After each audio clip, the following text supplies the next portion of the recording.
dia, meus caros irmãos e irmãs, queridos paroquianos e paroquianas, os devotos e devotas de Santo Antônio, paz e bem. Mais uma vez chegamos a cada um de vocês, as suas famílias, os seus lares, levando a nossa mensagem do Evangelho no dia a dia. Lembrando sempre que nós estamos no itinerário quaresmal. Aliás, nos aproximando do final da quaresma. Estamos na quinta semana da quaresma, hoje, quinta-feira, dia 21 de março. Ou seja, temos ainda hoje, quinta-feira, amanhã, sexta e sábado. Depois entramos no tempo, de fato, de domingo de Ramos, a Semana Santa.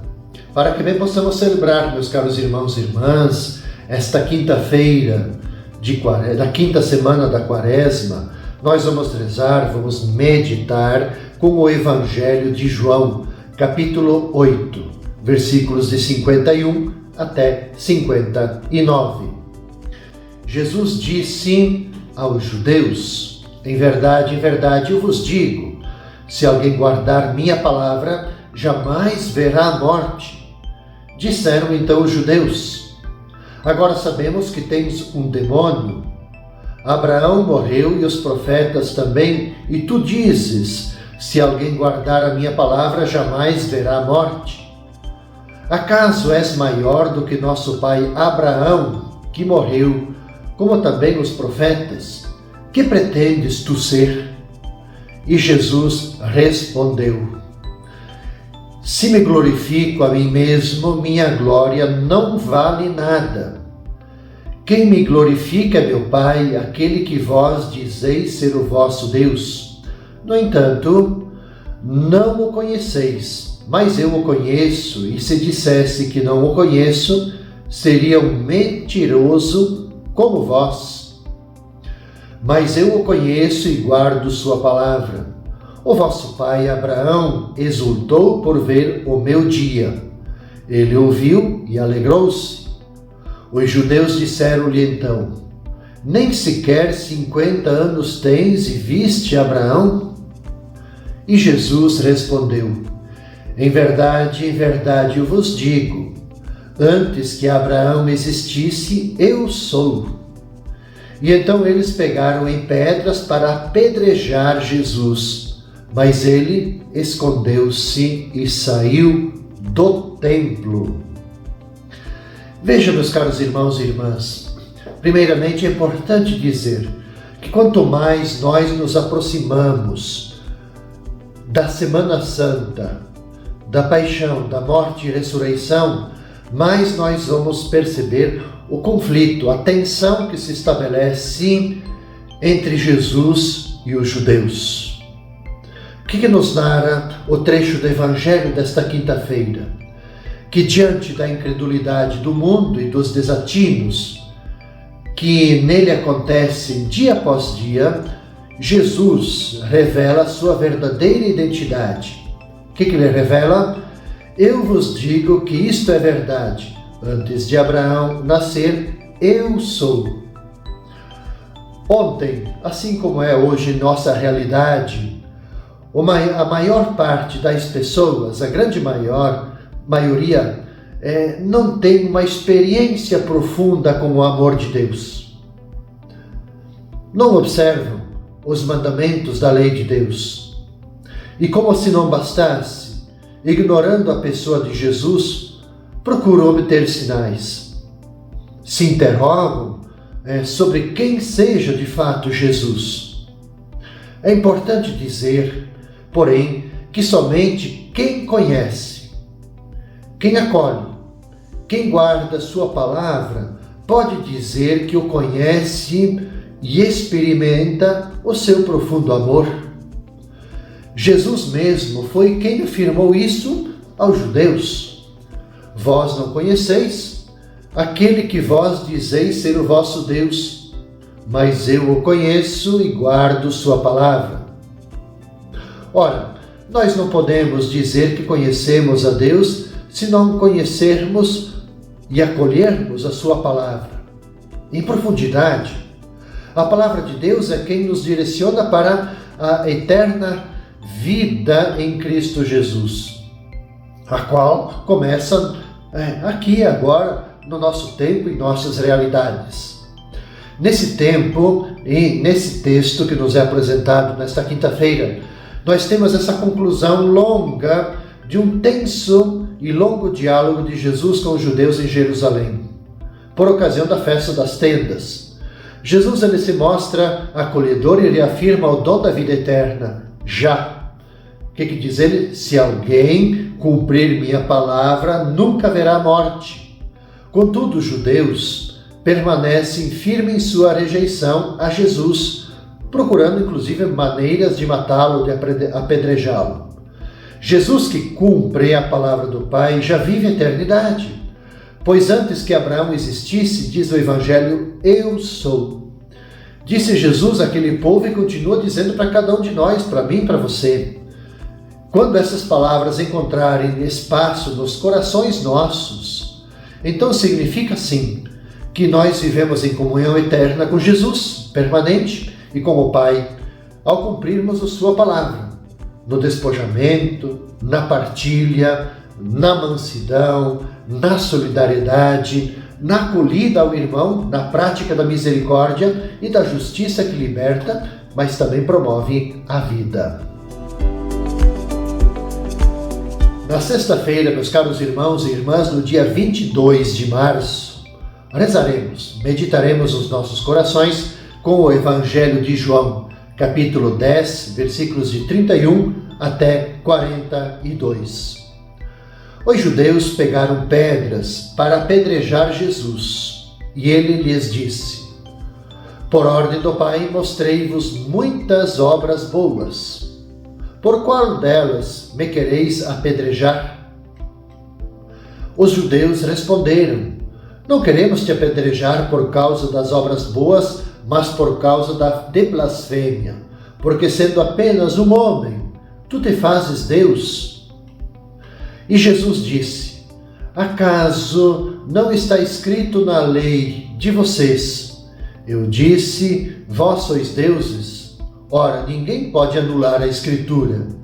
Se a lei chama deuses as pessoas às quais se dirigiu a palavra de Deus, por que então me acusais de blasfêmia quando eu digo que sou filho de Deus, eu, a quem o Pai consagrou e enviou ao mundo? Se não faço as obras do meu Pai, não acrediteis em mim, mas se as faço, mesmo que não queirais acreditar em mim, acreditais nas minhas obras, para que saibais e reconheçais que o Pai está em mim e eu no Pai. Outra vez procuravam prender Jesus, mas ele escapou das mãos deles. Jesus passou para o outro lado do Jordão e foi para o lugar onde antes João tinha batizado. E permaneceu aí. Muitos foram ter com ele e diziam: João não realizou nenhum sinal, mas o que ele disse, mas tudo aquilo que ele disse a respeito deste homem é verdade. E muitos ali acreditaram nele. Veja, meus caros irmãos e irmãs, aquilo que eu falava para a reflexão do Evangelho da quinta-feira se repete no Evangelho da sexta-feira. A tensão aumenta, a temperatura aumenta, o conflito vai se acirrando.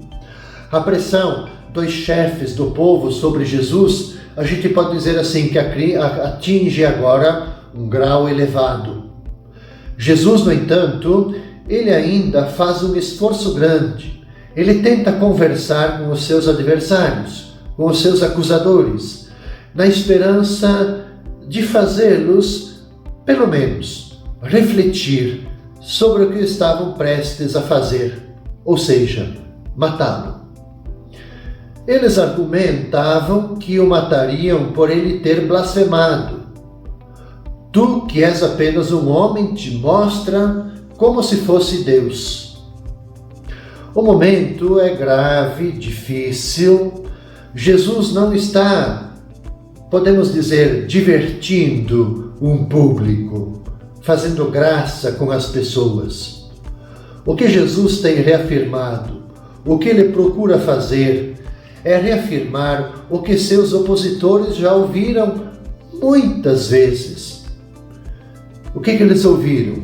Saibam vocês, e se convença de que o Pai está presente em mim e eu no Pai. É isso que Jesus reafirma.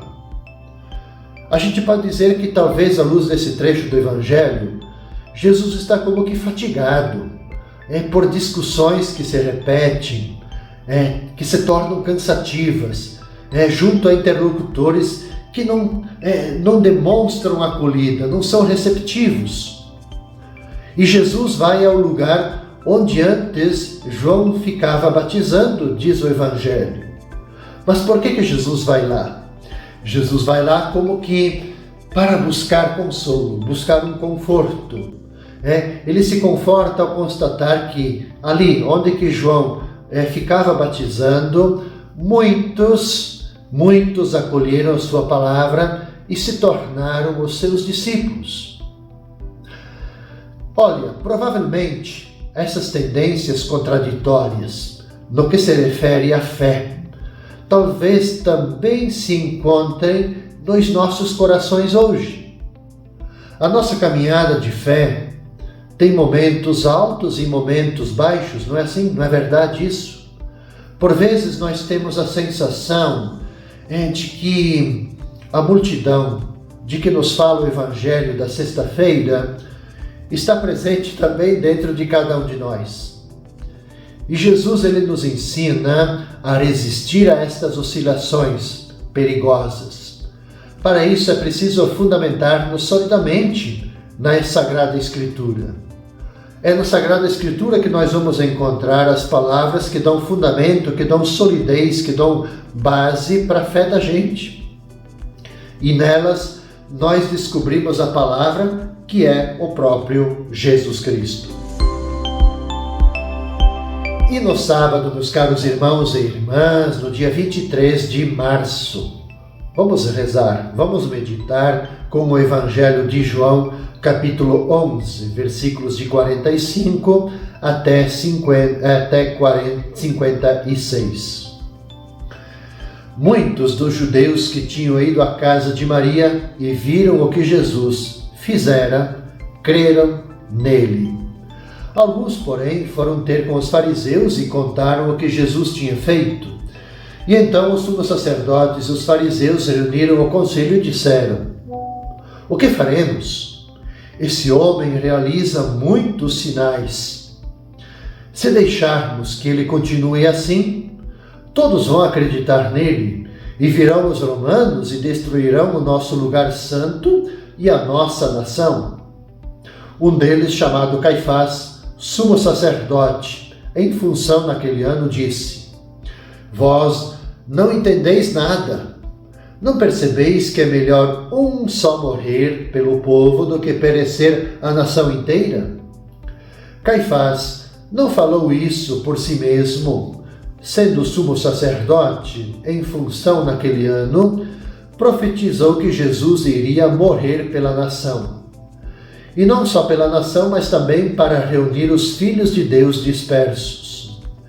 A partir desse dia, as autoridades judaicas tomaram a decisão de matar Jesus. Por isso, Jesus não andava mais em público, no meio dos judeus.